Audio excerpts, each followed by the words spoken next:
क्षेत्रज्ञपरविचित्येषनादिमधुबोधमोदमाहि ಶ್ರೀ ಗುರುವೆ ಅರುವೆ ಶರಣಾಗಿ ಬರುವೆ ಕರುಣೆ ಅನುಕೋರಿ ಬರುವೆ ಪ್ರಕೃತಿ ತಂದ ಕಿಡಿ ಹೂಗಳನ್ನು ಶ್ರೀ ಚರಣಕ್ಕೆ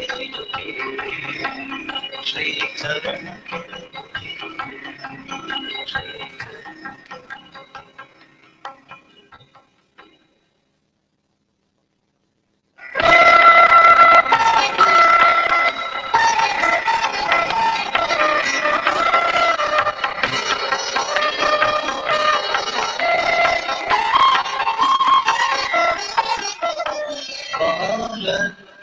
गोपाल कृष्ण पाहि पाहि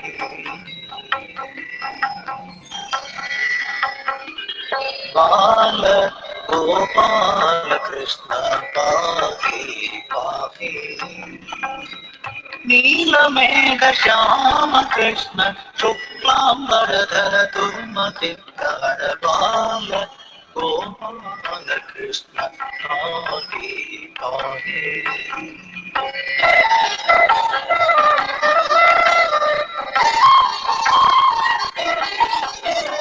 नंद कुमार नवनीत चोर नंद नंदना बाल गोपाल नंद कुमार नवनीत चोर नंद नंदना बाल गोपाल सुंदरांग अनविंद लोचन वंदेहं मुनिवंदित पाद बाल गोपाल कृष्ण पाहि पाहि नीलमेघ श्याम कृष्ण शुक्लांबरधर दुर्मति प्रहर बाल गोपाल कृष्ण पाहि पाहि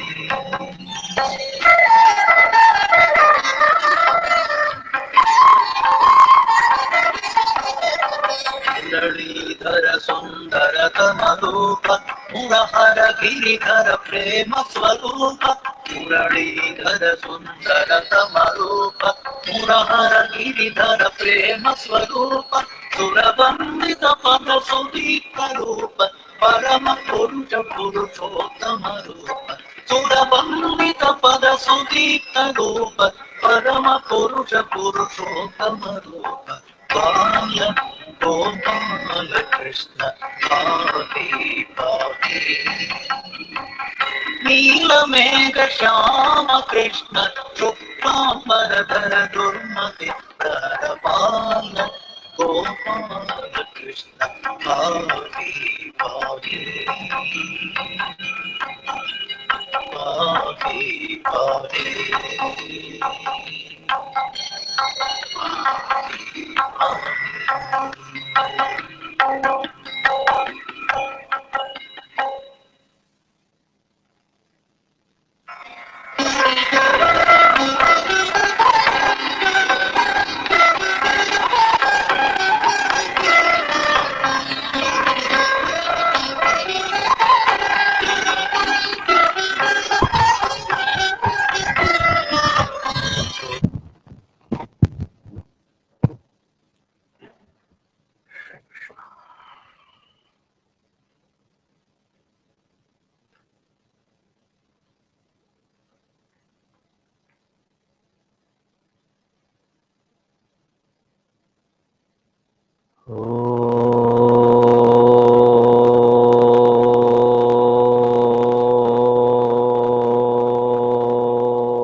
सहनाववतु सहनौ भुनक्तु सह वीर्यङ्करवावहै तेजस्विनावधीतमस्तु मा विद्विषावहै। ॐ शान्तिः शान्तिः शान्तिः। गुरुर्ब्रह्मा गुरुर्विष्णुः गुरुर्देवो महेश्वरः गुरुरेव परं ब्रह्मा तस्मै श्री गुरवे नमः। तस्मै श्री गुरवे नमः।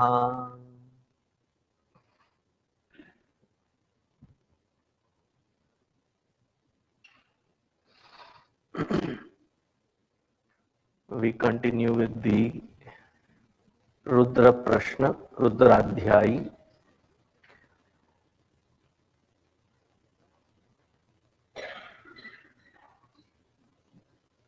In my last memory, I think we have covered till the 4th Anuvaka, right? So now we are into the 5th Anuvaka of the Rudradhyayi of Chamaka Prashna.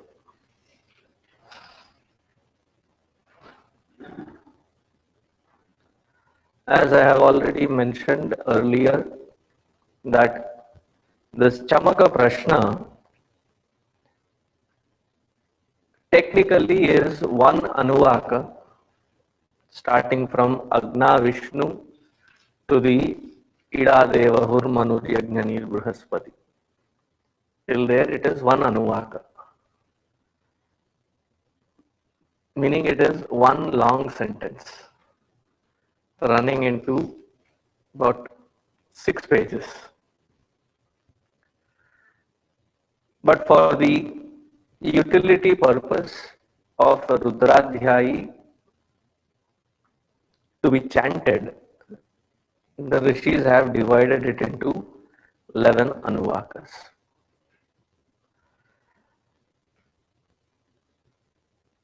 And every sentence in here, it goes with the 10th Anuvaka, Yajnena kalpantAM. It has to be added with every chame. Vajascha me yajnena kalpantAM, prasavascha me yajnena kalpantAM. So with every chame, yajnena kalpantAM has to be included. So now we are in the 5th Anuvaka. If you can, I'll be reading the whole thing, join along, and then one sentence at a time I'll lead and you can repeat later. ashmA cha me mrittika cha me girayashcha me parvatAshcha me sikatAshcha me vanaspatayashcha me hiraNyaM me yashcha me sIsaM me trapushcha me shyAmaM me lohaM me.agnishcha Apashcha me vIrudhashcha oShadhayashcha me sIsTapachyaM me grAmyashcha me pashava AraNyAshcha yajnena kalpantAM vittaM me vittishcha me bhUtaM me bhUtishcha me vasucha me vasatishcha me karmacha me shaktischa me thascha emascha me ittischa me gatischa me.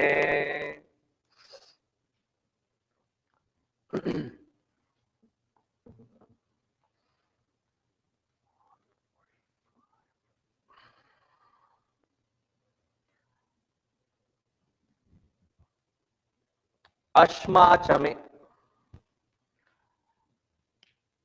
ashmA me ashmA means stone, different kinds of stones.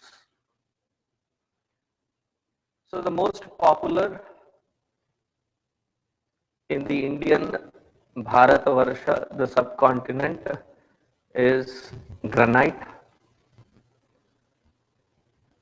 As you are walking in to Saket, you would find that the floor has black stone, black granite.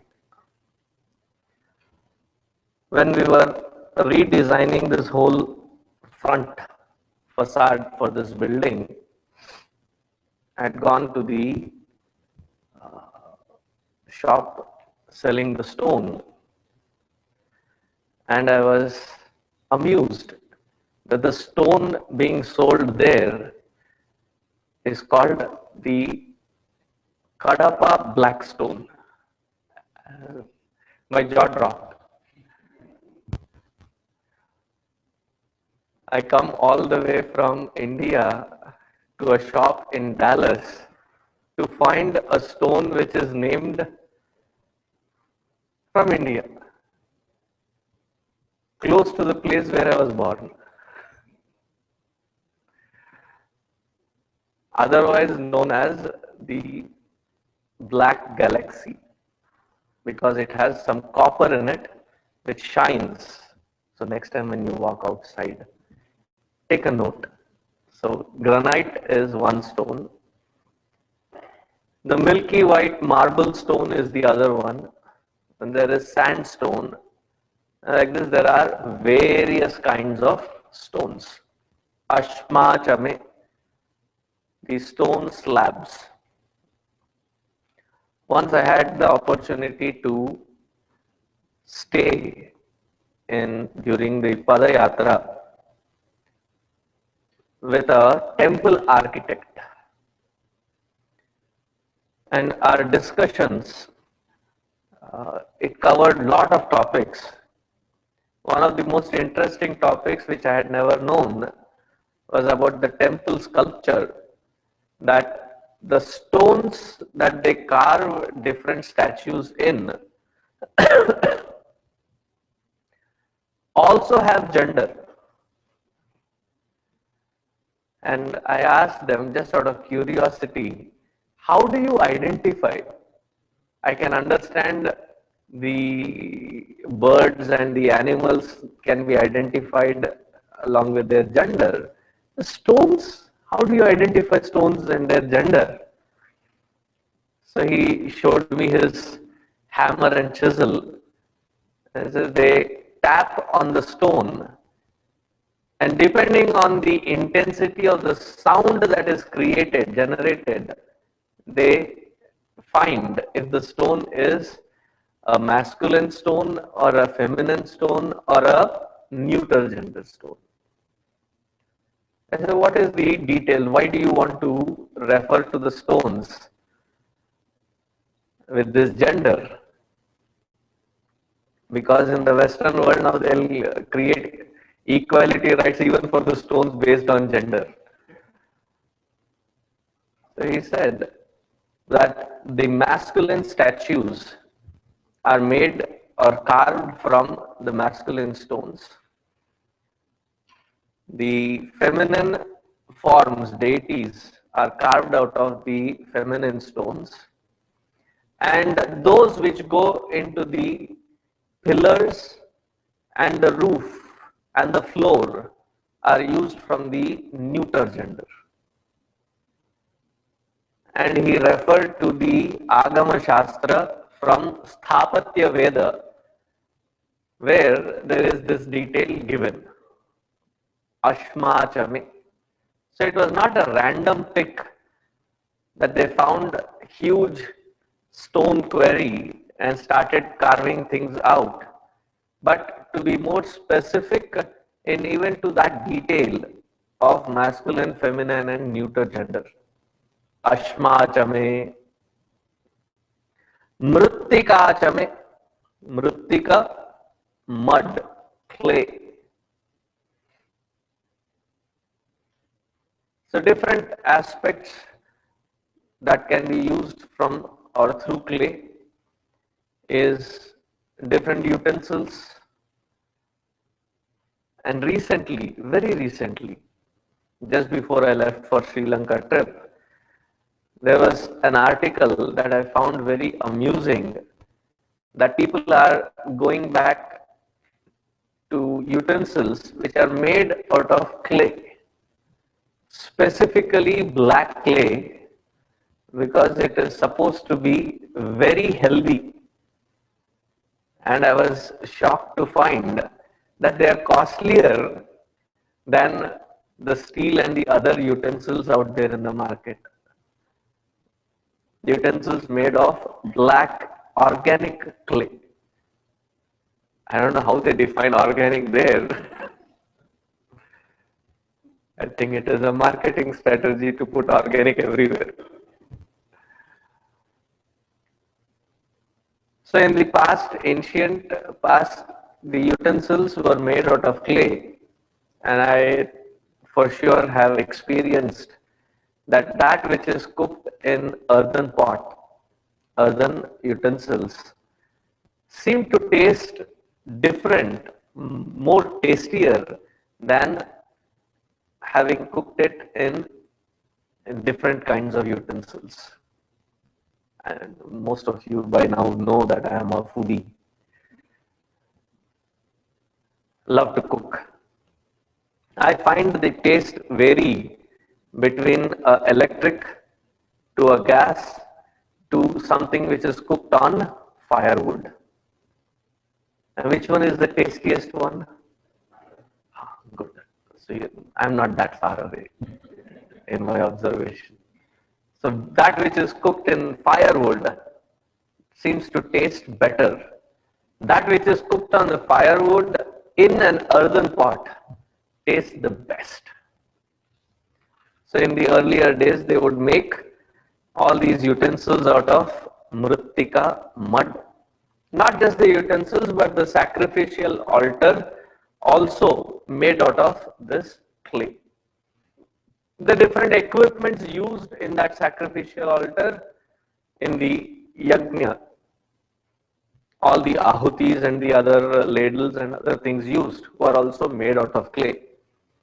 So ashmA me, mrittika me, girayashcha me, giri, mountains.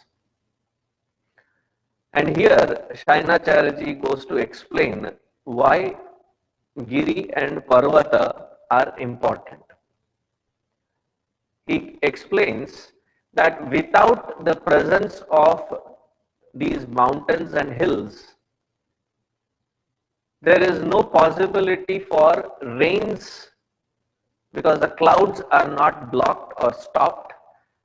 And when the rains are not stopped, when the clouds are not stopped and the rains don't occur, there is no direct feeders to the rivers. And if the rivers have to be constant, perennial flow of water, then we need mountains. That is one reason.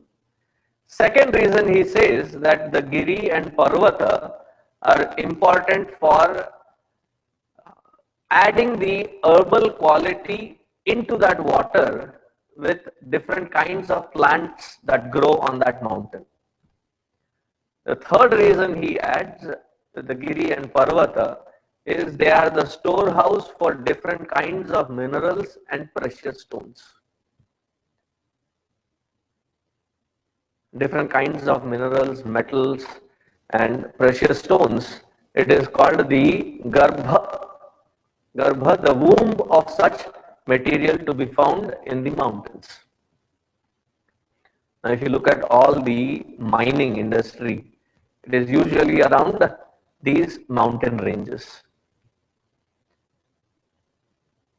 And when they had the gold rush, the gold was being kicked out from the mountains into the rivers, and people would gather that gold, and that was an industry in itself. So parvata and giri, for these various reasons, parvatAshcha me, girayashcha me, the hills, giri, parvata mountain ranges. SikatAshcha me, sikata meaning the sand. Now sand plays an important role, and here shyAmaM goes into the detail saying that when sand is in its purest form burnt, gives rise to a material which is transparent.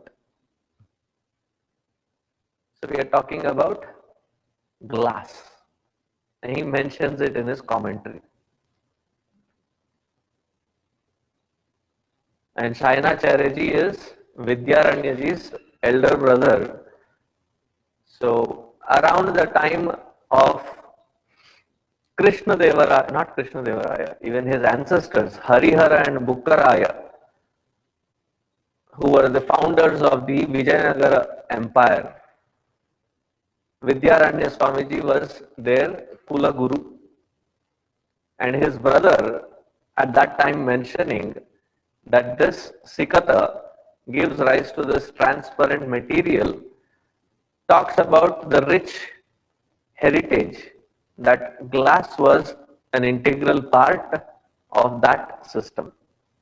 He also mentions that the sand is an integral part required for construction. And if you have seen the Vijayanagara Empire and its remains, there were these huge mansions that were built out of mortar mixed with sand. The sand is required for construction. And there he gives, which I didn't realize, there he gives a specific detail that the sands of the riverbeds is more sacred than the sands from the ocean. Because the sands from the ocean cannot be used in construction, but the sands from the riverbeds can be used for construction. A little minor detail added there. And then the third utility that he says why sikata is, in the ancient times, the roads of any kingdom were laid out with sand for people to walk because it is soft. And every so often, once in 6 months or so, they change the top layer with new sand acquired so that the transport and other system can easily function. So the sand was used. sikatAshcha me, vanaspatayashcha me, hiraNyaM, vanaspatayashcha me. Vanaspati are those kinds of plants which give fruit without blooming. There are certain kinds of plants that don't directly bloom but directly give fruits. Can you give me an example? Once I start mentioning it, you say, oh, that I know.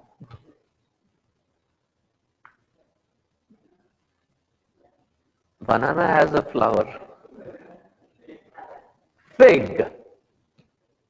Fig, banyan tree, audumbara. Audumbara we don't eat, fig we definitely eat. Then there is the jackfruit. There is no flower there. It's directly a fruit. All such which yield a direct fruit without a flower as an intermediate step is called vanaspati. Vanaspatayashcha me. Now look at the list of metals and the knowledge of metallurgy in the ancient times. hiraNyaM me, hiranya, gold. And then ayashcha me, ayaha, ayapindaha. Ayaha meaning iron. So the root word for iron comes from ayaha, just because they sound similar. ayah, sIsaM, sIsaM, lead. Trapu, trapu meaning tin. shyAmaM, shyAmaM, steel. Processed ayah, processed iron is called shyAmaM. shyAmaM is the steel.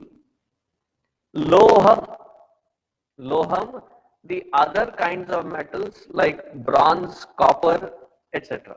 They are clubbed under the category of loha. Though in Hindi loha means iron, but the actual Sanskrit word loha indicates bronze, copper and other metals.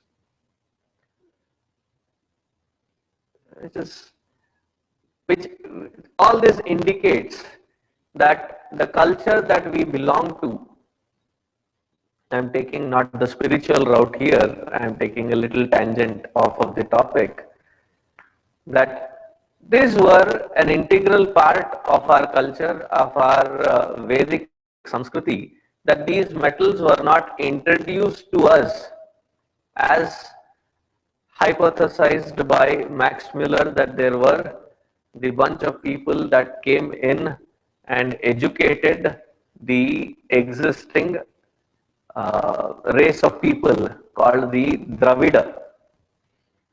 And who were those who came to educate us? The Arya. This particular Veda mantra comes in the Krishna Yajurveda and the Shukla Yajurveda, and the mention of these metals is not in its ore form, but in its purified form only reflects the abundance of it and the knowledge, the know-how as to how to use it as well. lohaM me, agnishcha me, Agni, fire, vIrudhashcha me, Virudha, different kinds of creepers. The most abundant creepers in the tropical area, we find abundance of creepers like pan leaf, beetle leaf, then we have black pepper, then we have cardamom. All these are in the form of creepers. vIrudhashcha. oShadhi, those kinds of plants which have medicinal value to it. If you go to Ayurveda, Ayurveda says every tree, every plant out there in different forms, whether it is its branch or its bark or its trunk or its root or its leaf or flower, different aspects of every plant out there is embedded with a lot of medicinal property. Of these, there are those who every expression can be used as a medicine. Of all these aushadha, the most sreshtha, the most beneficial one is the common tulasi plant. And therefore it was a common thing that every household had abundance of tulasi. And it was a ready remedy for many things. Its roots, its branches, its leaves, its flower, its seeds, everything can be used as different formats of medicine. oShadhi.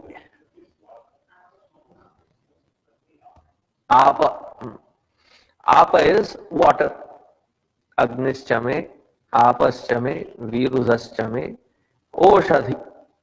oShadhi is the medicinal plants, herbal plants. Krishtapachyancha me, Krishtapachyancha me, that which is cultivated crop, those which were mentioned in the earlier Anuvaka, wherein we read Masha'ashcha, tila'ashcha, mudghashcha, khalwa'ashcha, goduma'ashcha, masura'ashcha, priyangavashcha, navashcha, shamaka, all these are cultivated. And then he says, akrishtapatyam, that which is not cultivated but grows in the wild, but is consumed as food. Now the next line says, Gramya Aranya Pashavaha. Gramya, those which are domesticated, and those which are not domesticated and wild, both kinds of animals. All this for what? Yajnena kalpantAM, for different kinds of yajna bhava karma. All these are required so that having acquired all this in abundance, such an individual can be a blessing to the society. All this is not just acquired for personal glorification or personal wealth, but all this is gathered so that it benefits the society. Yajnena kalpantAM, vittaM, abundance of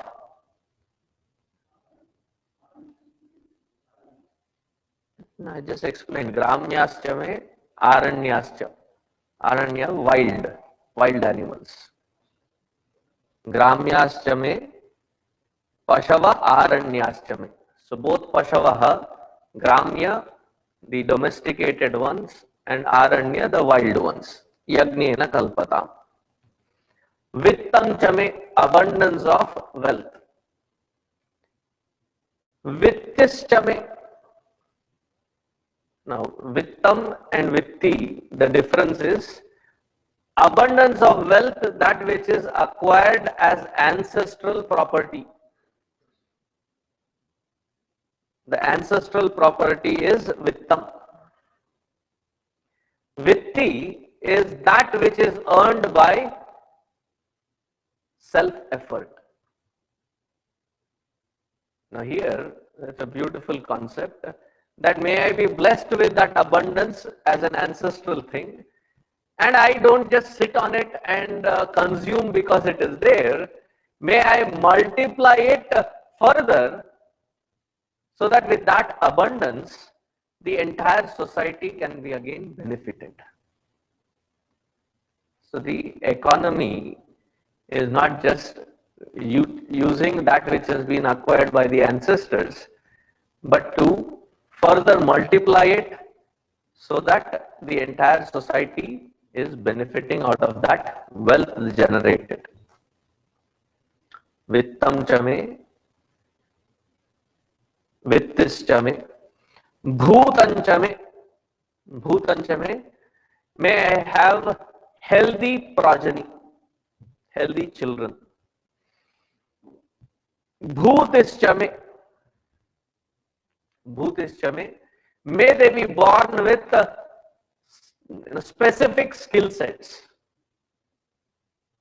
Healthy children born with amazing specific skill sets. bhUtishcha. Vasuchame, may there be plenty of cows. Vasu.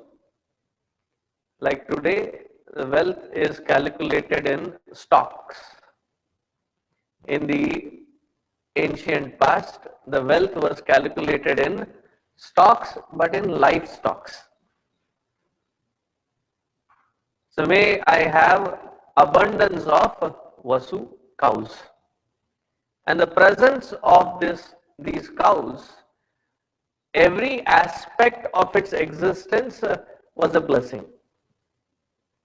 The milk is a blessing, and the milk products is a blessing.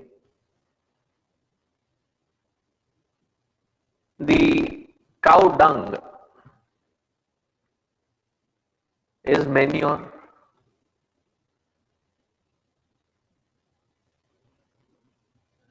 I know why these kids are laughing. And it was fuel too. So if you go to the villages even today, the cow dung mixed with hay is, how do I say it? Cakes. Cow patty. Okay. Cow patty. So the cow dung is plastered in cakes, patty around, and it is used as fuel. And in the most healthy way of living, this cow dung was also used to smear in front of the house, inside the house, and even on the walls. You may all be like, ew. It is the most hygiene, and yeah, the looks that these kids are giving is like, ew, hygiene, cow poop, no way.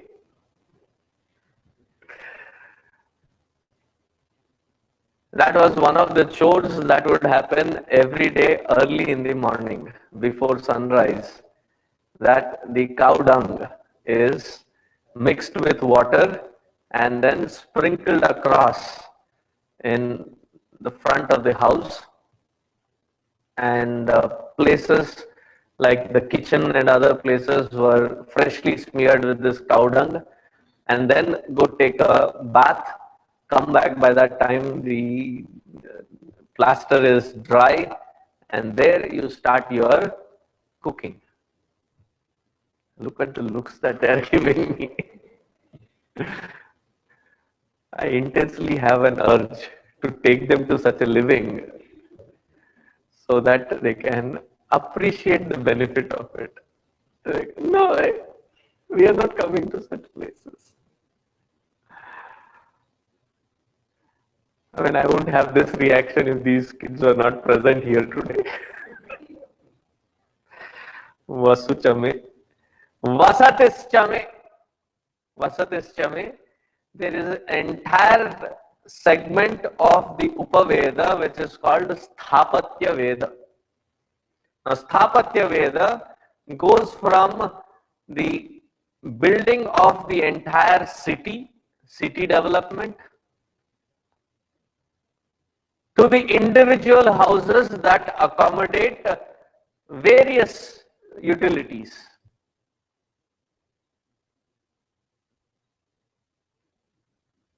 The way they were designed was based on a science which is called Vastu Shastra. Now, Vastu Shastra is not whims and fancies. What do you call the Chinese version of it?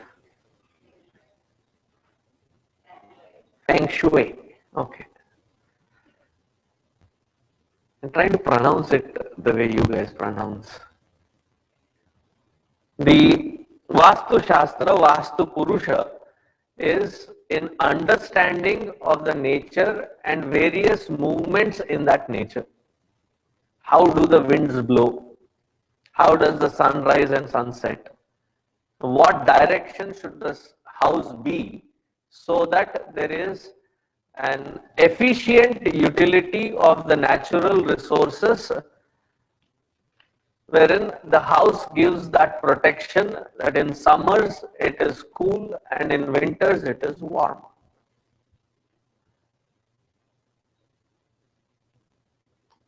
So Vasatischame.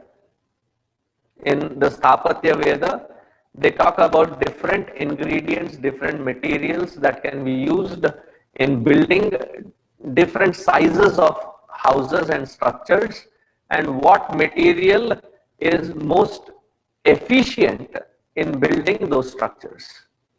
A detailed study of it, based even in including the chapter of architecture, is very detailedly given in Sthapatya Veda. Based on that, Vasati, a house for staying comfortably. Karmascha me, may I perform my duties, responsibilities and obligations diligently. May I have enough so that I can perform my nitya karma, nitya anusthana. So in the Apastamba Sutra and in the Grahya Sutras, Grahya Sutra, that sutra which talks about the grihastha how to lead the grihastha there they mention that an individual, if they have to perform their nitya anusthana and nitya karma of sacrifices, they should have a stock of grains for about 3 years worth. Having acquired which, it is not just that you have grown to a certain age, therefore shadi kar dalo, get them married. Having acquired that stock of grain, then you ask for hand of the suitable one, get married, and not that you finish the 3 year stock. A constant stock of 3 years, so that you are now qualified to perform the nitya anusthana, wherein in performing that nitya anusthana there is no break, there is consistency maintained. Therefore vittaM cha me, vittishcha me, the earlier statements given. Karma cha me, agnihotradikam.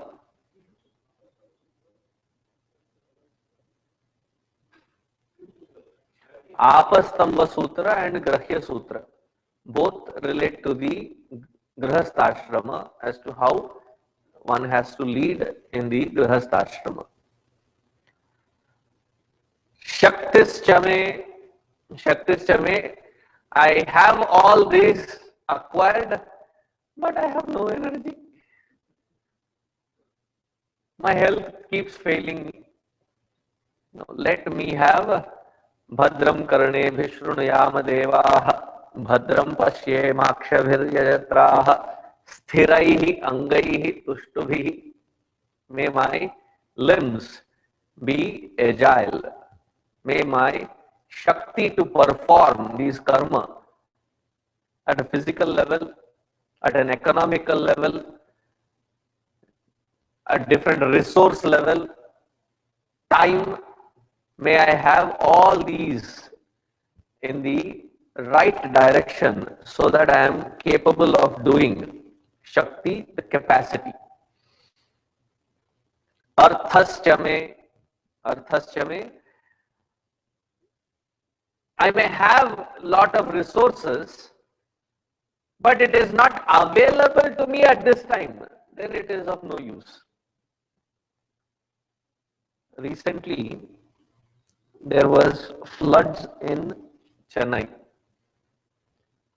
And one of the common things that I heard from many people who were there is they had everything, but nothing was available to them at that moment when it was required. No ATMs were working, so the money is there, but you cannot withdraw. Even if you withdraw, there was not enough resources that you could buy. So many of our Yuva Kendra and the Chennai Chinmaya Mission, when they were out there trying to help serve, one thing that they noted was whether it was somebody rich, somebody poor, somebody who was having, not having, doesn't matter. They were all on the rooftops waiting for the food packages to arrive. Now, they were well-to-do, but it was not available, accessible at that time when required. Artha, to have the resources and to have access to them so that they can be used at the appropriate time for great benefit of oneself as well as the surroundings that one is living in, existing in. Artha. Arthascha me. Why am I doing all this? AMascha me. This is the aim of the life. AMascha me. What is the aim? Aim means to be happy. Having all these resources, having all the capacities and having the accessibility to use them so that I am happy and I am a source of that happiness to everybody around me. AMascha me. That is the aim of life. ittischa me, gatischa me. Iti. Iti meaning we have four purusharthas. What are the four purusharthas? Dharma, artha, kama, moksha. Iti. Knowing these paths and knowing at what intersection of life am I living in, whether I am in brahmacharya, grihastha, vanaprastha, sannyasa, whichever path that I am in, whichever intersection of life that I am in, may I understand that path and utilize that moment given by that Almighty for acquiring the best in that path at that moment. Those who are in the brahmacharya, right from the age of 4 up until 25, what was it supposed to be used as? For acquiring knowledge and to educate in such a way that we understand what skills we are born with and we explore all these skills to perfect them. The Sukta says, Vidyarthinah sukham tyajet, sukharthinah vidyam tyajet. If you are in the brahmacharya ashrama, then you are a vidyarthi, and a vidyarthi has to focus on learning, not enjoying. If you can enjoy learning, that should be the focal point. Grihastha is not just getting married, a boy marries a girl, girl marries a boy, but it is a field of responsibility. Brahmacharya, vanaprastha and sannyasis are not qualified to make an earning. So the one who is taking into the grihastha ashrama takes the responsibility of the entire society, supports all the other three ashramas. They are the social security for the society. That all this which is earned, that all this which is prayed for is so that they can sustain themselves and as well sustain the other three ashramas. So knowing the path and understanding how to evolve in that path at that intersection of life. Iti, to know it. This is it, I know it. And I am following it accordingly. Iti. Gatischa me, to find fulfillment of all the desires that which are dharmika. To fulfill all the desires that are dharmika. In fact, Bhagavan says in Bhagavad Gita that kamosmi bharatarshava. Hey Arjuna, I express in your heart as desire. So desires are not bad, because it is the expression of that Paramatma. Any kind of desire? No, there is a qualification to it. What is the qualification? Dharma aviruddho bhuteshu kamosmi bharatarshava. That kind of desire which is not against the dharma, that which ushers the individual to lead a dharmic life. Such desires are the expression of Paramatma. Gati. fulfillment of such dharmic desires. Dharma, artha, kama, all these three fulfilling, leading towards moksha. Gatischa me. Now, so far, what has been spoken is the interpretation given by our shyAmaM ji Maharaj. Now, Vishnu Suri ji says, most of it is similar, but his conclusion that he draws is, these are the materialistic things. Yes, one should not become materialistic, but if this basic structure is not in its place, one would not be able to focus on spiritual unfoldment.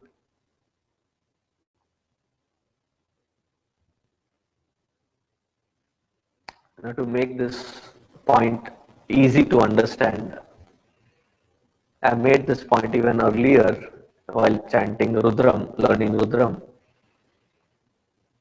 How many of you have to go back and have your dinner? Few of you. How many of you have already had dinner? The other few. Knowing that there will be food, you could carve yourself some time to come here, sit and learn. Knowing that I have already had my food, now I can carve myself out some time of 1.5 hours, come and sit here, learn. For that individual who is not assured of this, that they'll have a meal tonight, would they find this as an important dialogue? What would be important for them? How to make that living, how to come to that end wherein I can meet the ends and find satisfaction. Without having this material, to focus on that aspect of spirituality is not that easy. This takes me back to Vivekananda ji, where he says, it is easier to teach philosophy to someone who has enough energy to run on the football grounds, meaning those who are agile, those who are fit and healthy. And with that fitness, have earned a living. To them, Vedanta will make sense. And to those who are fit and they have not made a living, for them Vedanta is not useful. What should they be taught? How to earn a living. And after that you can teach them Vedanta. That's why Gurudev's vision also in the same alignment. For Balavihar, he says, Balakeshu cha samskaraha. What has to be given at that age is samskara, samskara bala. Yuvakeshu, to the Yuvaka, the motto that he has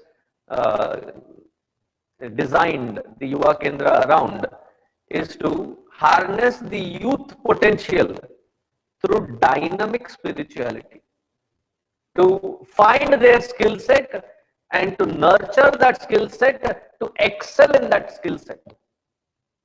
How to learn that? Having thus nurtured, making a living, to them the higher aspect of spirituality. So Vishnu Suri ji says that to find that aim, happiness, one has to understand iti, the purushartha, and follow it along, make it the gati. To such one who has lived life completely, they can start focusing on evolving to the next stage, the higher purpose, To them, higher purpose should make sense. In a seemingly very simple mantra, what is pointed out is something which is very sublime. The very purpose of life is defined. O Lord, bless me with this, having acquired which I can focus on the higher. Now moving to the sixth Anuvaka.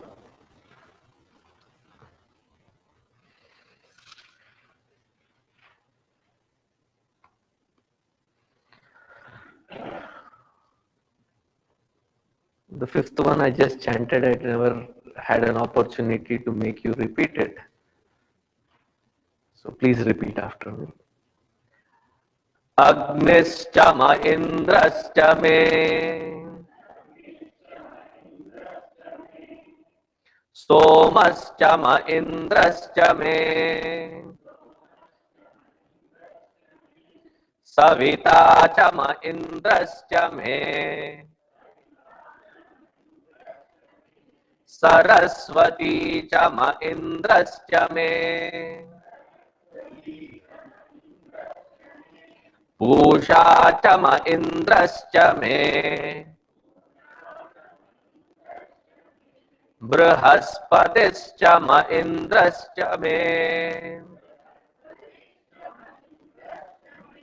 mitrascha indrascha me, varunascha indrascha me, tvashta indrascha me, dhata indrascha me, vishnuscha indrascha me, ashvinau cha indrascha me, marutascha indrascha me, Vishve cha me deva indrascha me,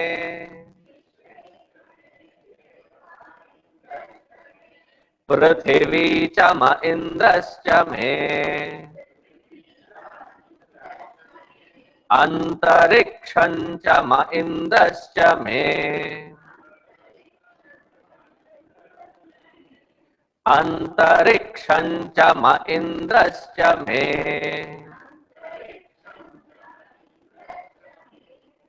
Dyauscha indrascha me,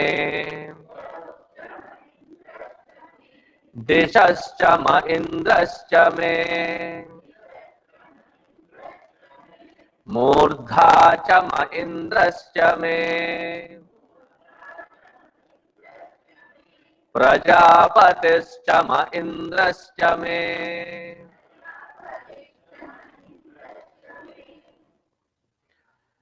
This particular mantra is called Ardhendra mantra.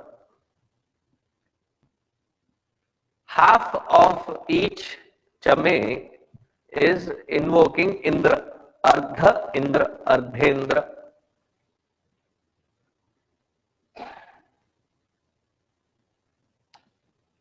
Various aspects of that divinity mentioned here, 21 different kinds of gods mentioned here, are the 21 who are invoked in the sacrificial fire for the offerings. So when you do the offering, we hear Indraya swaha idanna mama, Agnaye swaha idanna mama. So we hear these mantras. So how many such kind of offerings? There are 21 different kinds of offerings. And each one of these deities is clubbed with Indra so that the benefit of the offerings invoked doubles. Therefore, in the Purnahuti of the Yajna Karma, there are at least 3 anuvakas which are studied, which are offered at the time of Purnahuti. What is Purnahuti? After the entire Yajna Karma is done, the sacrificial fire offering is done, at the end there is the Dhara Patra, there is the ghee that is offered in Dhara, a continuous flow. While that is being offered, this mantra is chanted. shyAmaM, ayashcha, priyancha, that third anuvaka, the 6th anuvaka, and the last one, ida deva hur. So that particular mantra, these 3 mantras are chanted during the Purnahuti. Now when you go to some Yajna Ahuti Karma, there these 3 mantras are not chanted. That does not mean that they are not performing the Yajna properly. I have to make the disclaimers also. But our Swamiji said during chamaka chanting that these have to be chanted. Of the various Purnahuti Samyukta mantra, Samyukta collection of mantras, these 3 are the most prominent ones that are offered. There are other mantras also in which the Purnahuti can be performed. These 3 Samyukta collectively are the most prominent mantras that are chanted. Why? Because this particular mantra doubles the power of invocation. Now who is Indra? Indra is the Lord of all gods. Therefore, clubbed with him, all these different other deities, their individual powers increase multifold. And invoking all 21 of them through this, we are invoking at all different levels these blessings from these deities.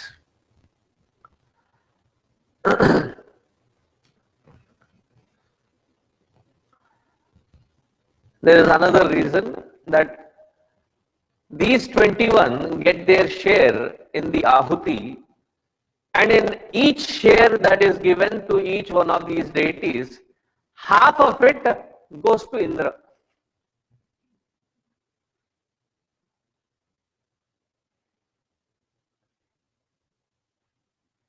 To make this to make our understanding better, it is said again in the Apastamba Sutra that in the grihastha when the husband does something good, half of his punya goes to his other half, goes to his wife. All the mothers, all the women folk should be happy. Half of it comes without putting any effort. And if the husband does something adharmika, 100% of it stays with the husband only. The wife doesn't share it. When the wife does something good, the entire 100% punya is retained by the wife.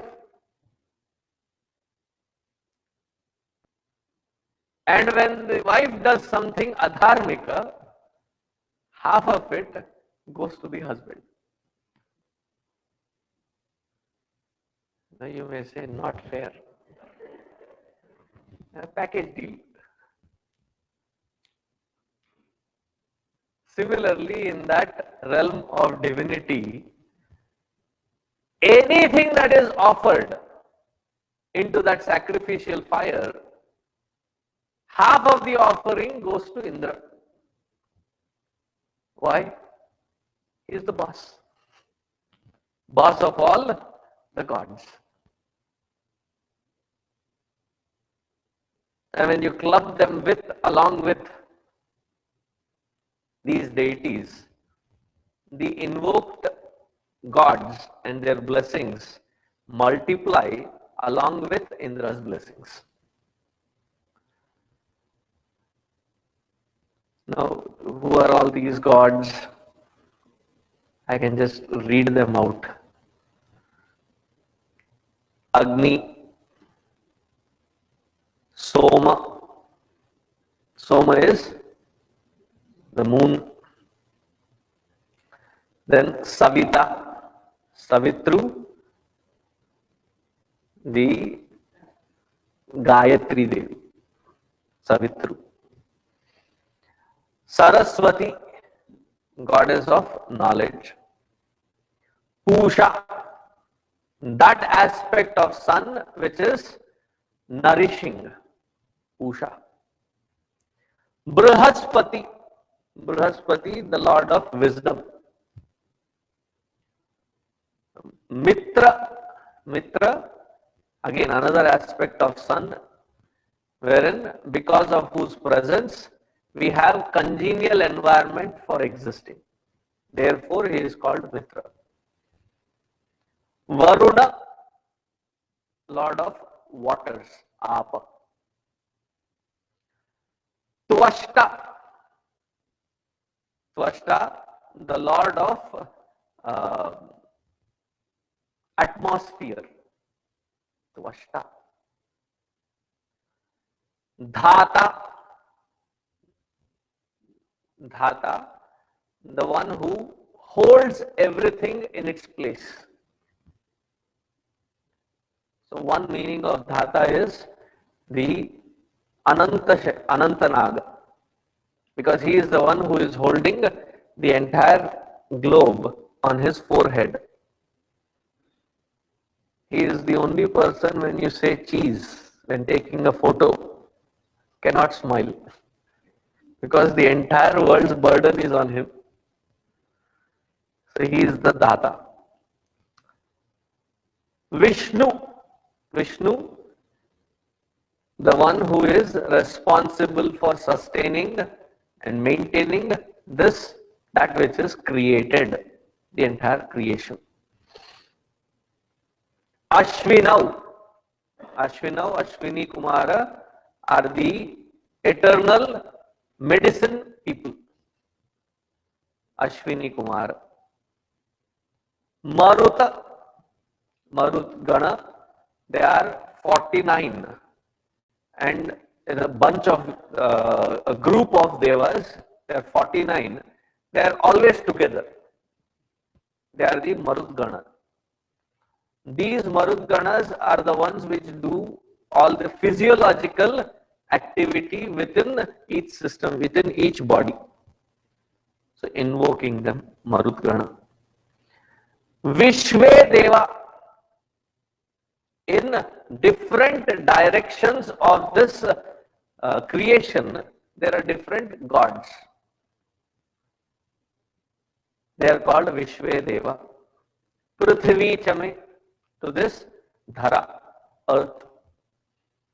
Antarikshan Chame, Antariksha, the in-between space, in between the other worlds and this world, that space which is in between is called Antariksha. Technically the stratosphere. Antariksha. Dyauschame, and the space that which is beyond Antariksha. Dyauhu. Disaschame, the 10 directions. North, east, west, south, northeast, northwest, southeast, southwest, up and down. Dashadik, 10 Dik Devatas. Murdhachame, Murdhachame,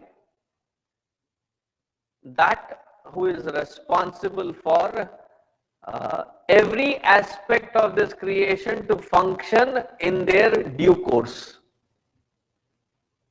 Does it make sense? The sun has to rise, sun has to set, the winds have to blow, the water has to carry sapidity.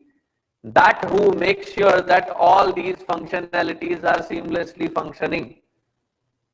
That group of devatas are called Murdha. and then PrajapatischaMe. me. Every kalpa there is a Prajapati, and that Prajapati's responsibility is to create, continuously maintain the creative surge of creation. Prajapati. So to all of them, our constant prostrations and salutations. May their blessings constantly be invoked. Now Vishnu Suriji says in a very different tone, he says, Indra here means Indro mayabhit pururupa iyate. That who is in the form of Paramatma, taking care of every aspect of creation, therefore Paramatma is also known as Indra. He is also in every form of divinity, different deities. Ekam santam bahuda kalpayanti. That though who is being one with different roles and responsibilities acquires a different name and form to such different devatas. And these devatas that express in each individual form. Shayanacharya talks about the cosmic reality from a very totalitarian standpoint, and Vishnu Suriji gives the explanation at a very individual level.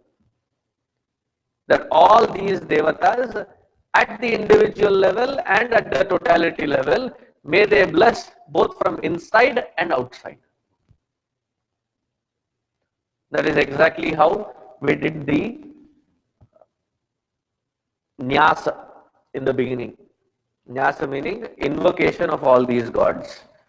So we invoke them at the totality level and we invoke them at the individual level as well.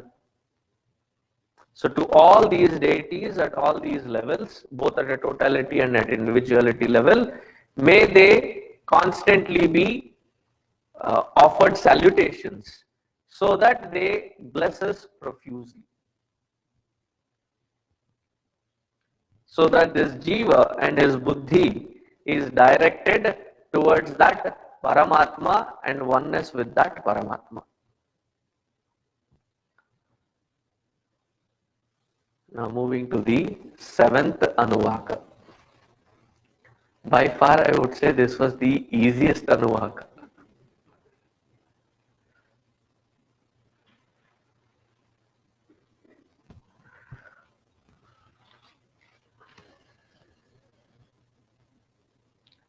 Please repeat after me. Agamshuscha me, rashmischa me.agnishcha me,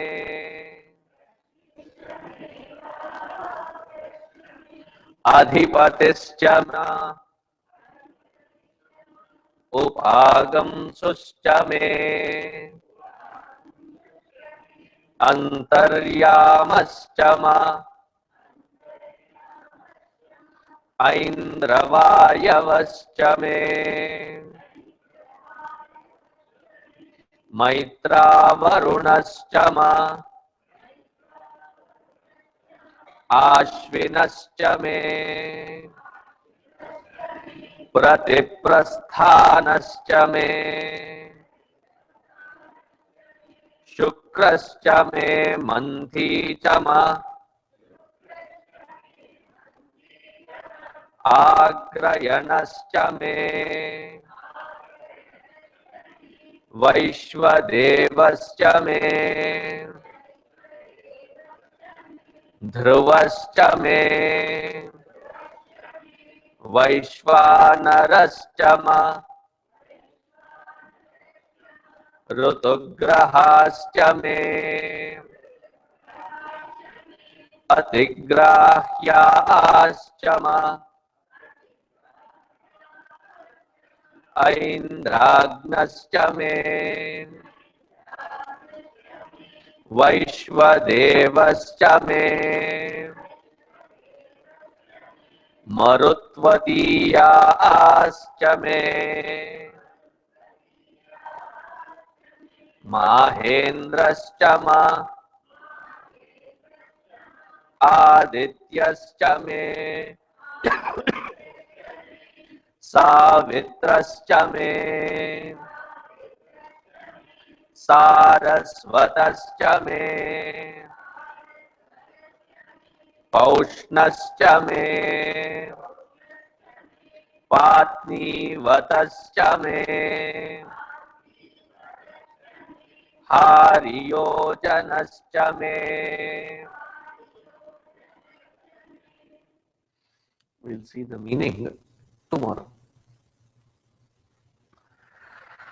Om Purnamadah Purnamidam Purnat Purnamudachyate Purnasya Purnamadaya Purnamevavasishyate.